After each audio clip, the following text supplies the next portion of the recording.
Hello, good evening. This is Dr. Jose Marcano. Thank you for being here with us tonight. I'm going to be talking to you all about CO2 lasers and digital technology, expanding your procedure possibilities. Disclaimers to begin with. I am being paid an honorarium for this webinar provided by Convergent Dental, and the opinions expressed may or may not be representative of Convergent Dental. Let me tell you a little bit about myself. I've been in practice, private practice, since 1991 in Orlando, Florida. I've been trainer for the World Clinical Laser Institute. I'm a distributor for AB implants from Israel in Central Florida and the rest of Florida. So I do place and sell my own implants. I've been keynote speakers in several dental congresses in the US, Europe, New Zealand, and Latin America. I'm a graduate of undergraduate, University of Pennsylvania and University of Pennsylvania School of Dental Medicine in Philadelphia, class of 1991. Go Birds. Basically, my practice is an implant practice. And, one of the things that I use the most, it's my 9.3 micron CO2 laser from Solea. I use it for hard and soft tissue management. I use the magnetic mallet for extractions. And any dentist who places implants needs to do their own extractions, I believe. And I use the state-of-the-art AB implants. So let me tell you a little bit about my laser history, my laser journey. My first laser was in 2001. I bought a diode. It was pretty big. It was the size of about 3 shoe boxes. That helped me add many new soft tissue procedures to my practice. Then I switched to an erbium laser in 2004. From that, I transitioned to an erbium chromium YSGG in 2011. I became a certified trainer for the World Laser Clinical Institute from BioLace. I did KOL speaking at the Greater New York at the Hinman, a couple of courses in Latin America, New Zealand, and Spain. I have changed my, operative dentistry practice to 90% anesthesia free by the use of the CO2 laser. And the use of the laser has increased my practice revenue by 35%.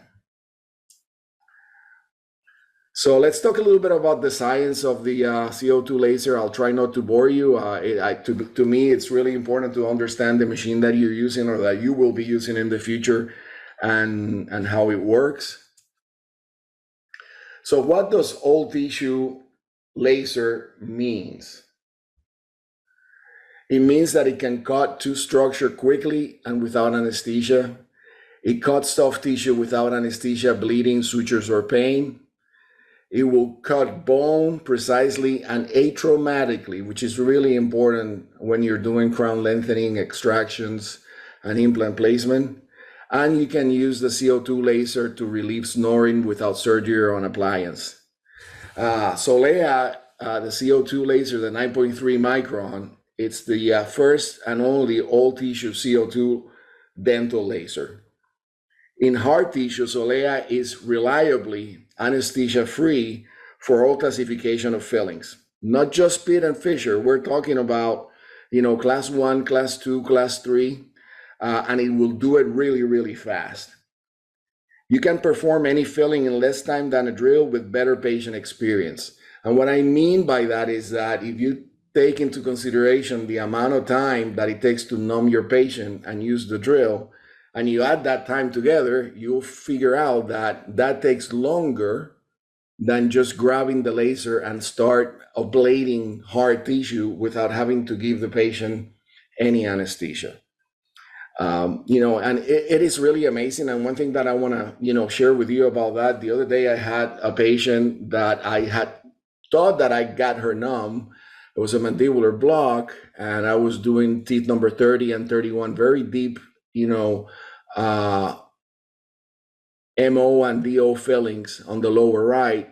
And I started using my laser. And the reason I had the patient numb was because I was doing a crown on 29 also. So I needed to get the patient numb. I thought that my block worked, but I started with the fillings. And it's amazing that I cut these two preps really, really deep. And, when I blew air on the patient, she said, "Oh, I'm starting to feel that." So the patient wasn't numb because she was feeling the air, from the air water syringe, but didn't feel the laser. But we'll go over that, a little bit later. And with Solea, you get all the advantages of traditional soft tissue CO2 laser. It is virtually blood-free. It doesn't burn or char like a diode. And it doesn't require sutures because you're not doing flaps. And it heals a lot faster. No histamine release with the use of a laser. With Solea Sleep, you can relieve snoring quickly and painlessly without the need for surgery or an appliance. So what makes the 9.3 micron CO2 laser unique? What makes it unique is when we consider lasers in dentistry, we must first consider the materials of the oral cavity that we're looking to interact with. How well a laser cuts any material depends on how efficiently the laser's wavelength is absorbed in the target material. The more the laser's wavelength is absorbed by the material, the better the laser will cut for you. Two structure, it's made up primarily of hydroxyapatite and water. So absorption in those target materials determines how well a laser will work on a tooth. So enamel, it's 85% hydroxyapatite and 12% water. Dentin, it's 70% hydroxyapatite and 10% water. So remember, how well a laser works depends on how well it is absorbed in target material. So here we have the composition, of the tooth, 85%, hydroxyapatite and enamel, 70% in dentin. So, basically you have a lot of hydroxyapatite on the enamel and then on the dentin that you're going to be ablating. The perfect wavelength in hard tissue laser dentistry. So let's talk a little bit about absorption curves. The peak absorption of hydroxyapatite is 100 times more absorbed than erbium lasers. There are only two types of lasers in dentistry that perform hard tissue procedures: the Solea 9.3 micron wavelength and the erbium laser at 2.7 or 2.9 microns. Erbiums could include the brand names BioLace, Waterlace, or Photona Lightwalker. Again, remember, how well a laser cuts is based on how well it is absorbing the target material. And the target material of tooth structure, it is mainly hydroxyapatite, and as we talked before, 85% of the tooth structure in the enamel, 70% on the dentin. The green line represents how well lasers of different wavelengths are absorbed in hydroxyapatite. As you can see, Solea is at the peak of the hydroxyapatite curve and is 100 times greater absorbed compared to the erbium alternatives. The blue line represents absorption in water, where erbium lasers are more highly absorbed than the Solea. But remember, tooth structure, it's mainly hydroxyapatite and only 12% water. This is why erbiums are not the ideal wavelength for hard tissue. Solea is the ideal wavelength for hard tissue procedures because it's highly absorbed in its chromophore, which is its target tissue, which is enamel and dentin, which are very high in hydroxyapatite. So why is the 9.3 micron CO2 laser so reliably anesthesia-free? Two key variables drive analgesia and precision: low penetration rate and high repetition rate. So we believe that these two factors are really important on getting great analgesia. These are really possible with the Solea because of its high absorption in two structure. Solea's high absorption in two structure means very low penetration. All the energy is absorbed in the vaporization process. In fact, Solea's penetration depth in two structure is only 2 microns versus erbium laser's penetration depth of 20 plus microns. That's 10 times less in penetration depth. Why does it matter? When energy is absorbed in the vaporization process, less heat is generated compared to both erbium lasers and your traditional handpiece. Let's talk about repetition rate, which is really important too. The faster the energy is pulsed, the greater the ability to turn off the nerve fibers in the pulp. This is commonly known as the gate control theory of pain. Thanks to Solea high absorption and computer controls, Solea pulses 1100 times per second. Most erbium lasers cut tooth structure at 10 to 20 pulses per second. So the Solea laser pulsates 50 times greater than the erbium laser. So why Solea is the ideal wavelength for hard tissue procedure compared to all other hard tissue lasers in dentistry to review? Solea is 100 times greater, absorbs, penetrates 10 times less, and pulses 50 times more. Ultimately, it is simple physics at work that makes Solea different. High absorption in hydroxyapatite and water delivers speed vibration, delivers the analgesia. And here you have a little video of how the the laser is magnified on the enamel block. So why also it is the perfect wavelength for soft tissue? When it comes to interacting with soft tissue, doctors tell us that controlling bleeding and enabling optimal healing are two of the most important factors to consider when deciding the right wavelength. If you do a lot of crown and bridge and you have an intraoral scanner, like I do, I don't have backing cord in my office. I don't need it because when I do a crown prep, I use my CO2 laser, my Solea laser, after I do the crown prep over the tissue, and I completely control 95% of the cases, with the bleeding. And then I can grab my, intraoral scanner and, capture a really nice, clean, blood-free prep. So why is Solea the perfect wavelength for soft tissue? Depth of penetration and high absorption in collagen. Solea penetrates to the depth of most feeding blood vessels or capillaries in gingival tissue. As Solea penetrates to the depth of the capillaries, Solea is highly absorbed in collagen. Absorption causes the collagen to contract, which shrinks the capillaries and cuts off the blood flow to the area. We refer to this process as photocoagulation. So, erbium lasers are much less effective in controlling bleeding because they're too highly absorbing water and do not penetrate deeply enough. Diodes and Nd:YAGs are also less effective because they cauterize tissue to prevent bleeding. Cauterization creates heat and burns the tissue, resulting in tissue interaction more comparable to an electrosurge versus that of a laser. So with a CO2 laser, you get more photothermal coagulation of soft tissue. Here we have an example of frenectomy on the left with a CO2 9.3 micron, with an erbium in the middle, and with a diode on the right.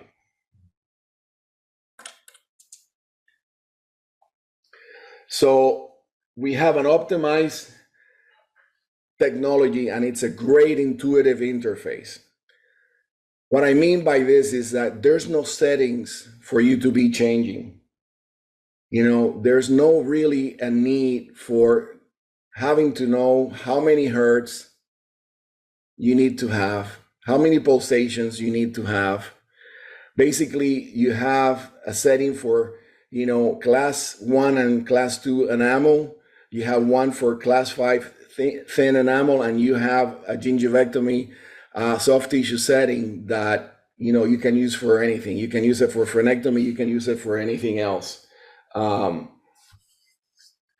only thing that you can change, and it's like, it's how big you want to cut. So one of the great things that it has is that you can control the spot size of your cut. You can go as low as 1/4 of a millimeter when you're ablating tissue, or you can go as wide as 1.5.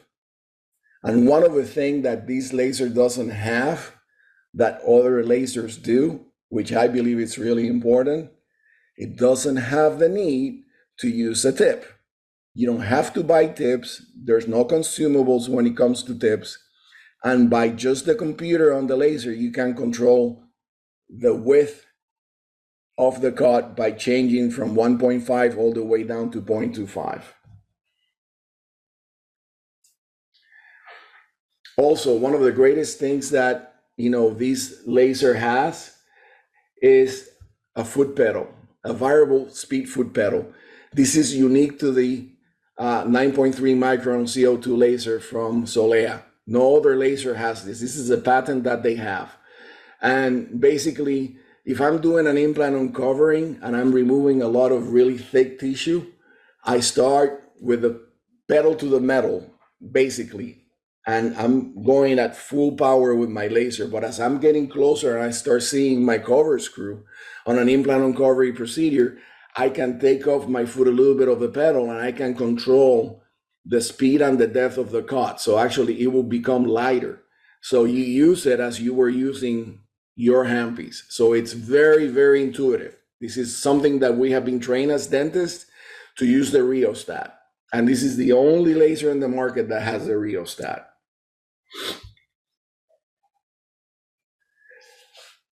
Lastly, as I said before, there are no tips to manage.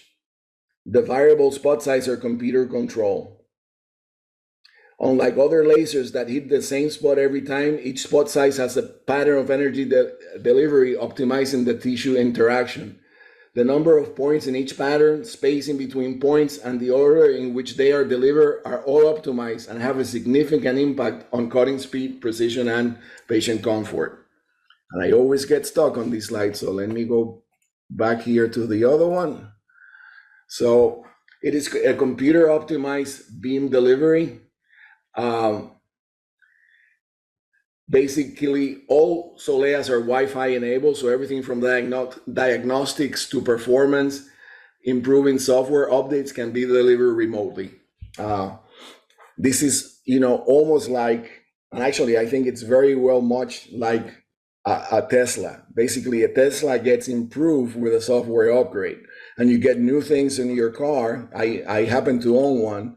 And you will get better ways to use the air conditioning, better ways to, use the navigation. Well, with Solea, you will get upgrades through Wi-Fi that are included in your machine that will make the machine better, faster, and more optimal.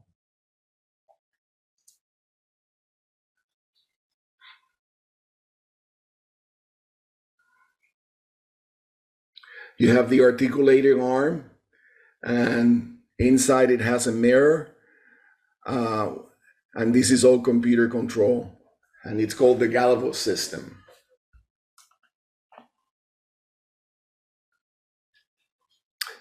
This laser has a contra-angle handpiece, and it also has a straight handpiece that you can use. The straight handpiece you can use for anterior gingivectomies. You can use for removing of lesions in the anterior because it's straight. So you have the ability to use a contra angle like this one and to use a straight one. So let's talk a little bit about hard and soft tissue here. So let me show you a video. And here I'm going to use the laser to help myself do an extraction of a fractured tooth. And you may ask yourself, well, why use a laser for extraction? And the beauty of using the laser for extraction is that you can create a trough between the fractured root and the gum and the bone so that you can go ahead and actually grab the root tip and not have to lay it flat. So basically what I'm doing right here is applying the laser to remove soft tissue around the broken root tip so that I can get my instrument in there. One of the advantages of using, a CO2 laser over using a scalpel or laying a flap here is that you're gonna go, while you cut, you're actually disinfecting the area. Okay, it is less traumatic for the patient.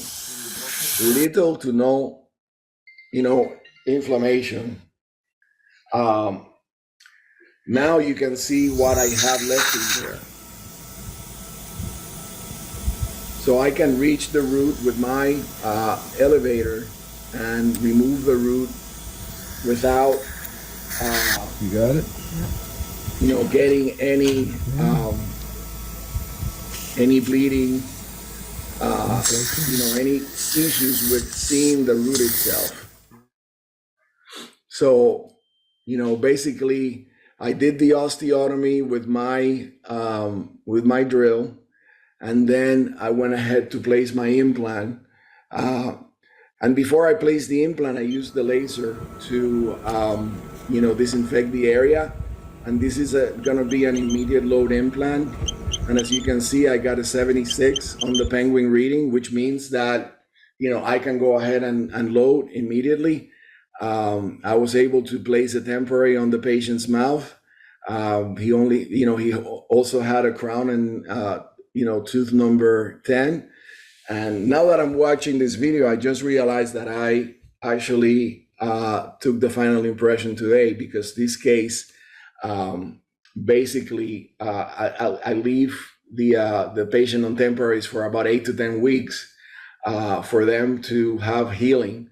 And on this case today, when I took the temporary out, there was a little bit of gingival overgrowth, and I went ahead and I just literally cleaned all the gum with a Solea, and my assistant was able to do the trio scan without any bleeding whatsoever in the area, because with the Solea, I was able to remove the soft tissue, the overgrowth, and get no bleeding because of its great, penetration to the tissue.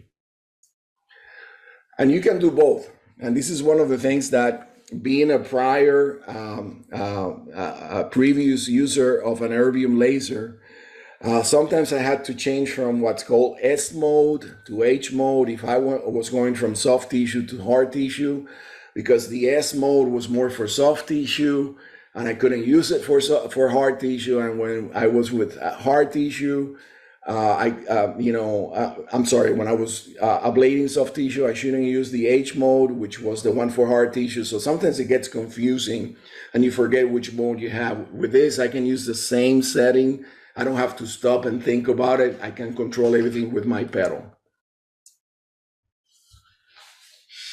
So here we're going to do a cavity prep.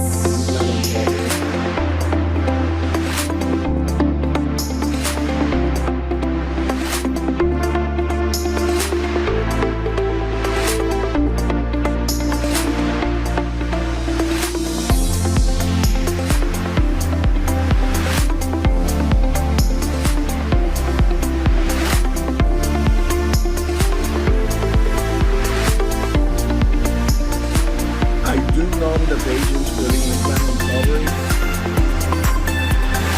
So in this case, the patient was numb. So I went ahead and did the cavity prep, and then covered it.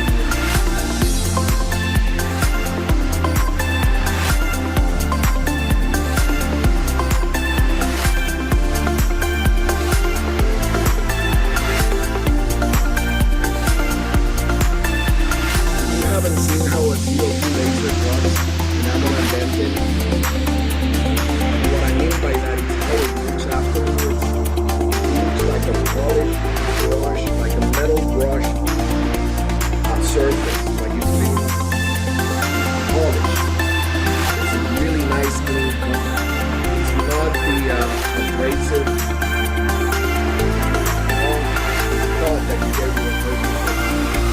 one of the great things that it will give you a really nice, almost like exactly the same way as it looks like glazed edge on the preparation.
You may be asking yourself, is the laser energy actually what happens with the laser energy is the cover screw just bounces off the cover screw.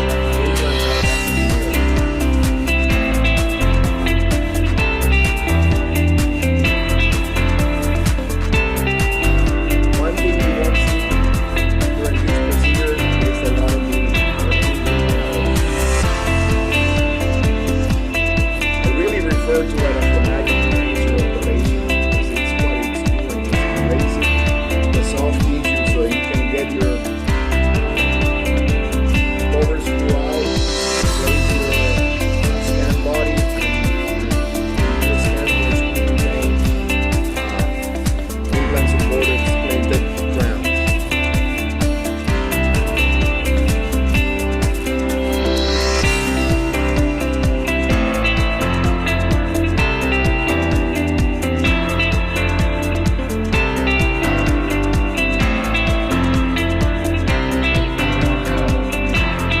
Another procedure that you can do, it's crown lengthening. And crown lengthening, as you all know, it's when you remove soft and hard tissue so that you can get a greater ferrule effect, especially on root canal teeth that are too short, so that you can, put your crown on the meat of the tooth and not on the buildup or, post and core. So this is how it looks with erbium. I used to present a lot, with the erbium laser. So I have a lot of slides of my own slides of, using the erbium laser for a crown lengthening. And what you see here, it's a lot of tack tissue. You see a little bit of bleeding, and you see very regular soft and hard tissue. The gingiva and the bone are very, very rough. Now this is how it looks with the erbium also. So let's see how it looks with the 9.3 micron CO2 laser. These drone pictures are my own, by the way, and this is in Dominican Republic in Casa de Campo. So it's a beautiful day that I was able to fly my drone at a high altitude. As you can see, this is from my 3-shape scan.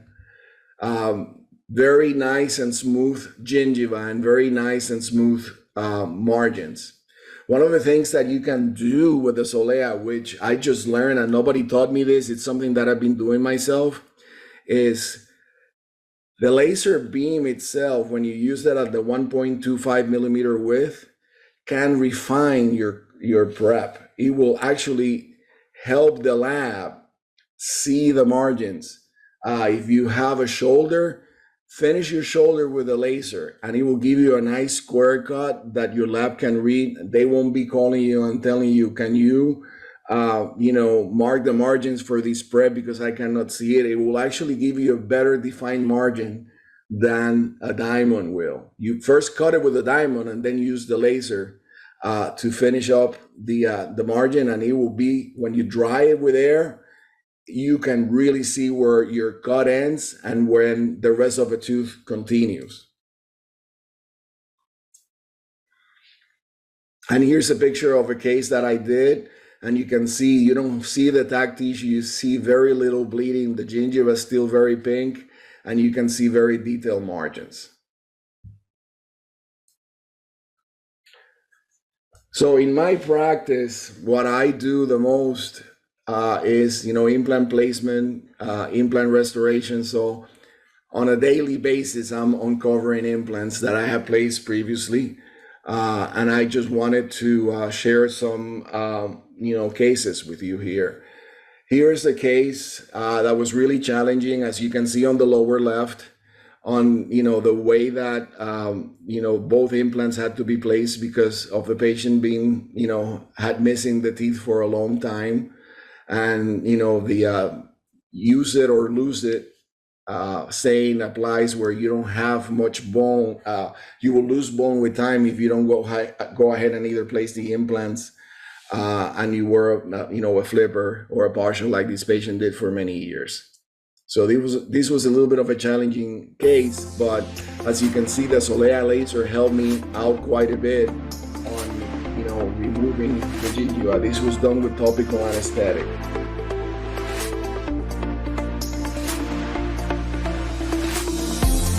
Now, this is a case that you're gonna see that both implants are gonna be a lot higher than teeth number 8 and number 11. And this has to do with the atrophy over the years of the bone. Now, one of the things that my patient and I decided when we restored this case was not to use pink gingiva because her smile line, as you will see at the end, is really low and it doesn't show, the longer teeth. And she really didn't want to use that. But as you can see here, by using the laser, I am exposing the implants using the 1.25 width of the cut, which is the broader cut,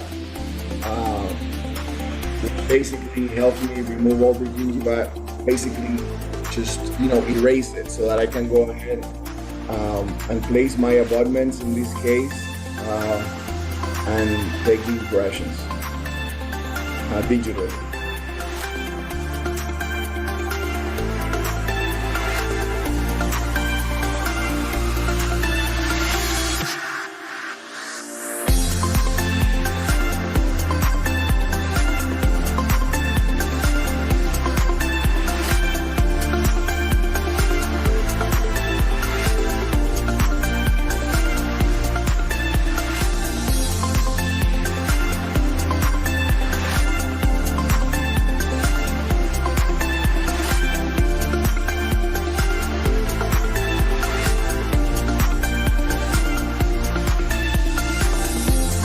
So I already had, got the stock abutments and I had prepared them. And as you can see, very little bleeding, with this case. I had to use some angle abutments to compensate for the, one going buccal, the other one going lingual because of, the defect in the area.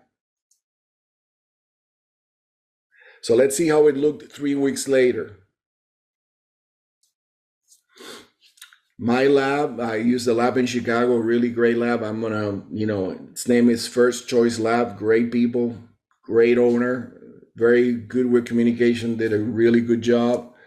As you can see, the implants were a little bit higher, but, as you can see on the previous, slide, her smile line is low. So this came out really nice and she was really happy that she had, her new teeth.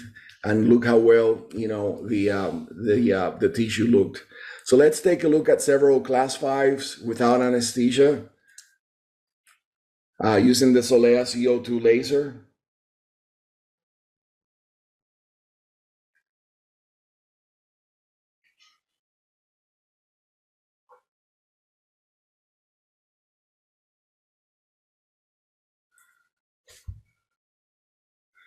Now, this patient had a little bit of a fractions in the area. So, he's shaking the head because I asked him if he had any pain, which, after you use this laser a lot, you need to stop asking them the question because, they may think that you're worried that they're going to feel it, and basically they don't. So, it's really amazing that you get to do and work on, teeth that are supposed to be sensitive and they're not when you use the laser. Now, I will share with you what I share with, everybody that I work with lasers and all that. If your patient is very sensitive to air and water, and you always would like to try to test, and blow air and water on the teeth, and if they feel it that it's uncomfortable, then you need to numb the patient, because even though the laser is not going to go ahead and hurt them, the air and water spray will actually make them sensitive. So it's my usual practice to test the teeth with air and water and see if they're sensitive. If they're sensitive, then I'll use anesthetic. If they're not, then by all means, I do not use anesthetic. And you can see the upper class 5 preparations. They're already done. And now I'm doing more on the lowers. One of the benefits that, using a laser like this will give you is that you can do multiple quadrants where you don't have to worry about doing like a bilateral, numbing or anything like that. So, these preps are done. They were filled. They came out really nice.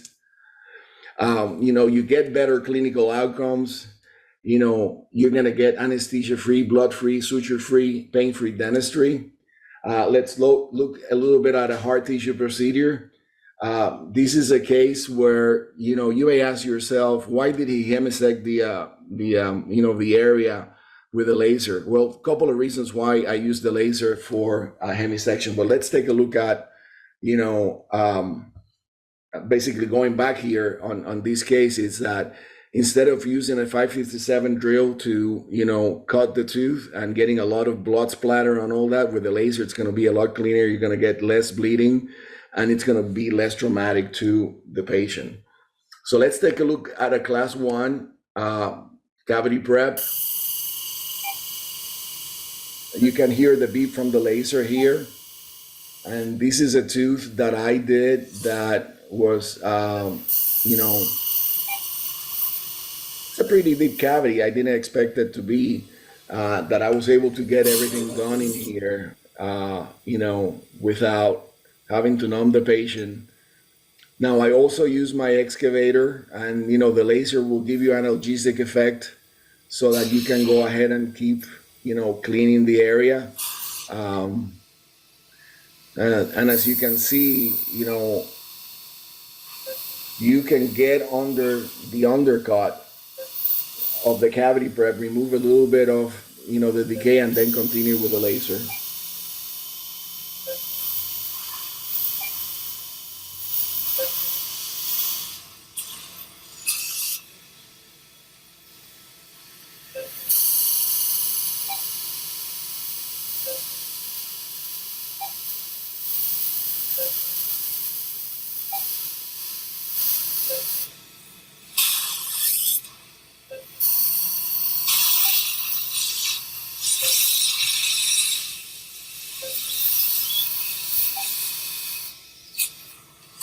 That's it, my friend. I'm just gonna take one more picture. As you can see, this cavity prep was probably 4 or 5 millimeters deep. Let's see what he has to say. So what was your experience? How did it feel? It was fine. It wasn't terrible. So it was pretty decent not to have a shot, right? Yeah. Yeah. Well, that's awesome. All right, man. So he was really happy about it. So let's take a look quickly at the the video of the molar hemisection that I had shown you before on the picture. And then we'll show you a little bit of other cases. Here it's the hemisection of a lower left molar that was periodontally involved, where I was going to go ahead and place an implant later. and this tooth was fractured. Every time the patient bit down, it was bothering him. So went ahead and used the laser to go ahead and do the hemisection. And again, if I was going to be using a 557 here, there will be a lot of blood, everywhere, and a lot of splatter from the handpiece and the spinning of the drill. So whenever I have a tooth like this that doesn't have any deep amalgam or anything like that would be in the way of the laser, I'd rather use the laser to cut it in half so I can do a proper extraction. And what's going to happen is also that I am not going to grossly remove bone that I could be using to place my implant. This will give me a cleaner look.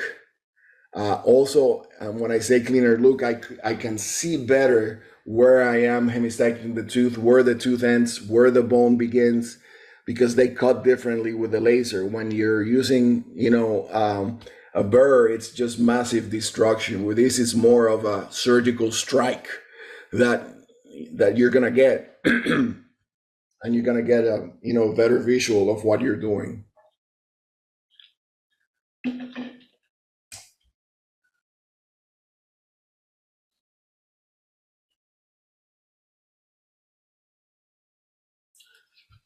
So basically, I'm going to keep going forward here. The tooth is ready to be extracted. You can see how it was hemisected. A quick case that I want to share that I just finished the other day. This was a case that everything was done with the Solea CO2 laser. The patient had, pretty severe perio in the area of the anteriors. So I went ahead and place the implants, and here's when I was doing the uncovering to do the final impression, and here's the final restoration. You can see that after using the laser, there's no really any evidence that you used the laser. The gums healed really well, and I was able to place those crowns way below the gum line, and he was a really, really happy patient. Actually, I saw him today, so we're moving forward with perio and maybe getting an implant on tooth number 19 and tooth number 3. So let's talk a little bit about the economics of using a laser that is this quick and where you don't need anesthesia. You can actually add some procedures to your armamentarium of what you do in your practice. You can do flapless crown lengthening. It will take you about 10 minutes, and you can charge an average of $1,100.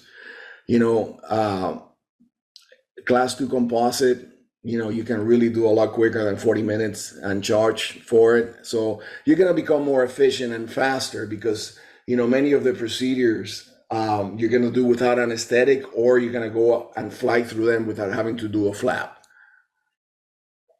So many general practitioners, refer these procedures out, and especially like crown lengthening, the average fee is between $150 and $1,800. Many general practitioners don't know about that.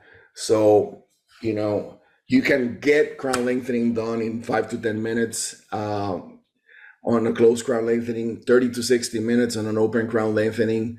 It takes usually over 60 minutes. The key by using a CO2 laser like the Solea, the only CO2 laser that does both hard and soft tissue, which is actually the definition of crown lengthening, is that it's less invasive, less sutures, it's smaller, and your patient's going to be a lot better. You want to keep your patients with you. You're going to go ahead and get your own benefits by doing more things. It's going to be exciting. You're going to be able to improve the patient experience. You're going to have higher revenue procedures. And if you use ADA code D9970 like I do, it's going to pay for your laser. And I'll talk to you about that in a second. The patients, they're going to have fewer appointments, fewer referrals, better healing, less post-op discomfort, and they're going to stay with you. ADA code D9970, it's a code that I use in my office, which is enamel microabrasion. Whenever I do any operative dentistry, there be one occlusal filling or 10 occlusal fillings. I send it to the insurance doesn't pay for it, but it's a fee that I actually charge my patient. I actually charge $75 per laser visit. And if you do, 10 to 20 procedures, that's an extra $750 to $1,500 a week. So what are the applications? To go over what this laser can do: gingivectomy, gingivoplasty, gingival recontouring, troughing. I use the laser exclusively for troughing, no cord packing. You can do biopsies, removals of fibroma. In my practice, the one that I use it the most is for implant uncovering, do operculectomies, the proximal wedges, destruction of lesions. You can expose unerupted teeth, frenectomies, frenuloplasty, crown lengthening, depigmentation, removal of hyperplastic tissue, hemangioma removal. I mean, the sky is the limit. I mean, you can do so many procedures with this. So basically that we get to the last part of the presentation, and what we're gonna do here is we're gonna open it up for questions. So I have a question here that says, does laser cause recession? So the answer is no. Actually, sometimes I wish that it would. And I'm gonna say that in a different way. If you cut, soft tissue with the laser, and you do not cut hard tissue, so you respect the biological width, the tissue is going to come back within a week or two to the same spot. It will grow back. This is with a scalpel, it's different. You get a lot of more histamine release, you get a lot of more trauma. With the laser, you're not going to get that issue, so it does not cause recession. Good question. Is the Solea easy to disinfect? Some lasers, you can wipe the laser cord with cavi wipes. It is very easy to disinfect. It's all made so that it can be cleaned really easy. And, one of the things that after working with laser companies, I am really, really impressed with Solea's training of the staff on how to handle the laser. The hand pieces are sterilized. The mirrors that the laser uses are cleaned a specific way. They tell you exactly which solution to use for the ultrasonic. They tell you exactly which kind of Q-tips to use. So it's a very simple procedure, and your staff will be trained very well by the Solea people. Why is the topical needed before using laser on implant uncovering? Well, when you cut soft tissue with a laser, soft tissue has, nerve endings, and it's different, the effect that you get from the laser photoacoustics on soft tissue and hard tissue. So, it's always recommended to use a little bit of, topical. You don't have to use, the needle for this. How do I sterilize the Solea? Basically, the handpieces are removed. They're placed on an ultrasonic solution where the mirror and the handpieces are clean, and then they're autoclaved. The question about D9970, it is what I use D9970. It's in addition to the restorative coat for the resins. So I use the normal coat that I would use if I use the drill, but I use also D9970. I send it to insurance. They don't pay for it.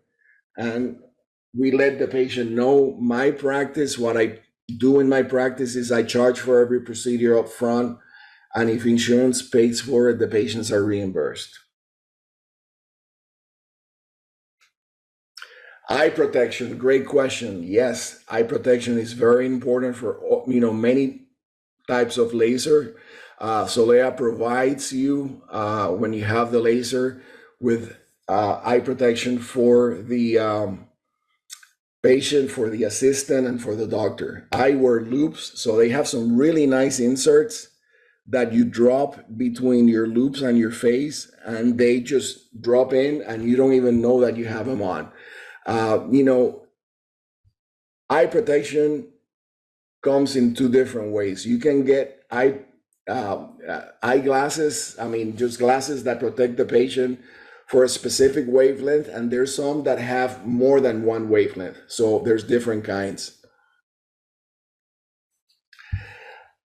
Great question, Herbert. Is there a steep learning curve for this tech? I really believe that there's not a steep learning curve.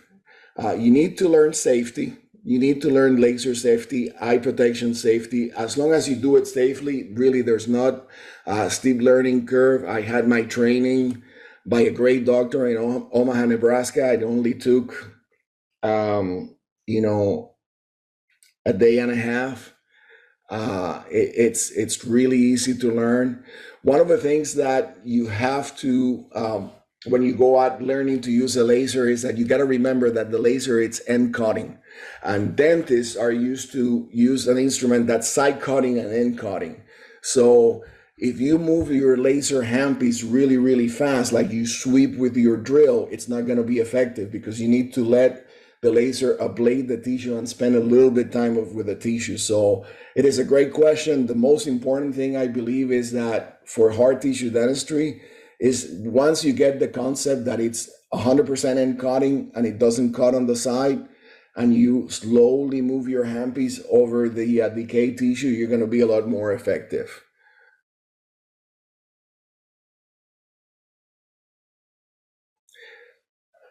Can you use these to remove tartar in pockets combined with scale and root plane? The answer is yes and no. You can use the very thin, cutting diameter on the laser to remove tartar, and use, your pedal to go a little bit slower, as long as you can see what you're cutting. Remember, it's end cutting only.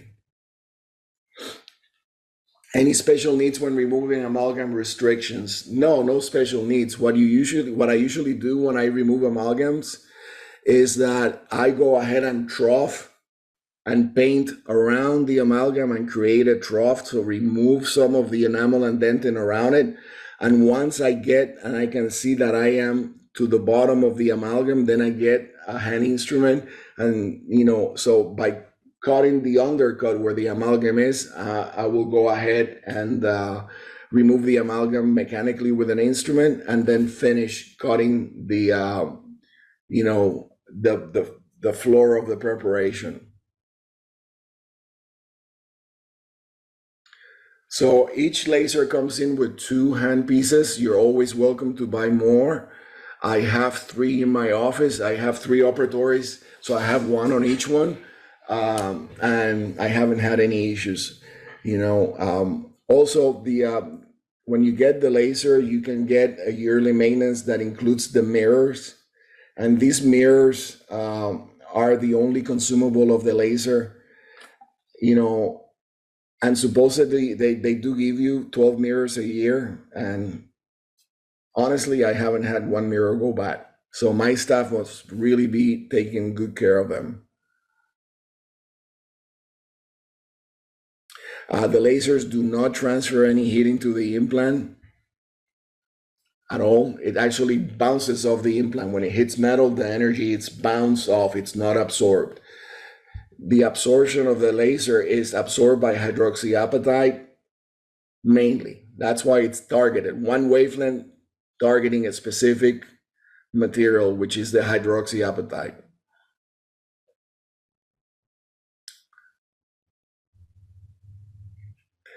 So anyway, I believe that we're at the end of the seminar. We're done with the Q&A, and I think we're gonna go to the really short test.